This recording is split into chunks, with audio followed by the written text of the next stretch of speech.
attitudes are caught, not taught. Like if you're allowing it, you're allowing other things too. That it's not a singular thing. The other thing is you hire for attitude.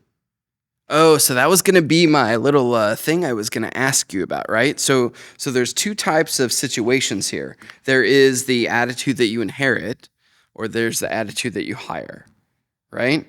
So how do you approach the attitude that you inherit? So let's say that you're a brand new service manager going into a situation. There's 3 service advisors on the drive. How do you start to control or get control of the attitude? Well, sometimes you can sit people down and talk to them about it and say, this is an issue and maybe you're aware of it, maybe you're not, but it isn't working. And most of the time, that attitude comes with customer complaints and other things, right? Miscommunication. The thing that happens is when you have a poor attitude, people don't hear what you're saying. So the communication is bad. Like you said that at the top. Like it creates other problems. And so you sit the person down and you say like, here's an observation that I've had, and maybe you're aware of it, maybe you're not. But it stops now. Like, and every time I see like I'm gonna progressively get, in tighter and tighter and tighter until you either break or you decide this isn't for you, one of the two. But it's not allowed. Like I dramatically overreact. And I stand around and watch and remind, and like I'm actively engaged in that. Like when we're struggling with something here, and this hasn't happened in a long time, but it did at the old building in our old office.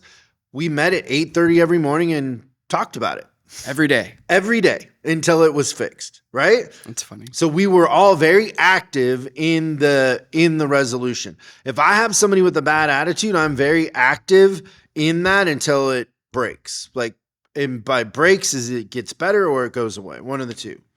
But there's no in between. Like Yeah. you can't negotiate. There's no negotiating a positive, welcoming attitude, right? Because it's an energy. Like customers can feel that energy. You can feel when somebody doesn't want to help you. Yep. And have you found the same as I do, is that I actually think the prison yard mentality works out the best. Whoa, whoa, whoa, whoa, what? The Yeah. prison yard? The prison yard mentality, right? So Aren't there gangs in prison? yeah, but you Is go this in. a non-gang thing or a It's a gang thing? non-gang thing. So you walk into a new place, you got some rough attitudes, and the person that I believe that you tackle first is the one that is the biggest barker, and you're basically going against the biggest guy in the yard or girl. Where I'm going to fix the person with the worst attitude that has been there the longest, that has the best numbers or whatever it is. And I know that if I get that person to fall in line, everybody else falls in line.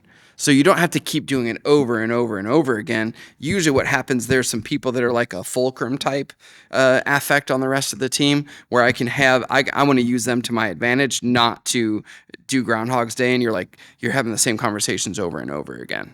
So I pick my battles in that situation. Yeah, and I do it one-on-one. Yeah, you're not doing it as a group, but the rest of the team recognizes an immediate change in that person that they always thought, oh, they'll never change. Yeah. And then it kind of opens up that change is a possibility and all that other stuff. And then the backup to that, I'm going to guess you kind of have written down is that like you can hire in culture. I've heard you say that to me a couple of times. Is that like I think so many times the reason that attitudes get terrible when you're hiring and then somebody comes in with a bad attitude, and please stop saying this, is that you're hiring because somebody has CDK experience. You're not hiring for the right reasons. So you've got to 100% understand that you're going into battle with these people, and you got to have somebody that's going to lift everybody up. Yeah, but you got to put in the work up front. But whether or not they remember op codes from CDK or how they get to certain screens has nothing to do with their You attitude. can teach that in a week. You can't teach attitude in a week. Thanks so much for watching this clip of Service Driver Revolution. We're uploading new stuff every day, so make sure you subscribe and click the bell icon so you don't miss out. If you have a question you'd like us to answer on the show, call 8333-ASK-SDR and we'll answer your question on the show. That's 8333-ASK-SDR. For special deals on our books and training, head over to offers.chriscollinsinc.com. Now that's offers.chriscollinsinc.com. I'm Chris Collins, and I'll see you in the next video.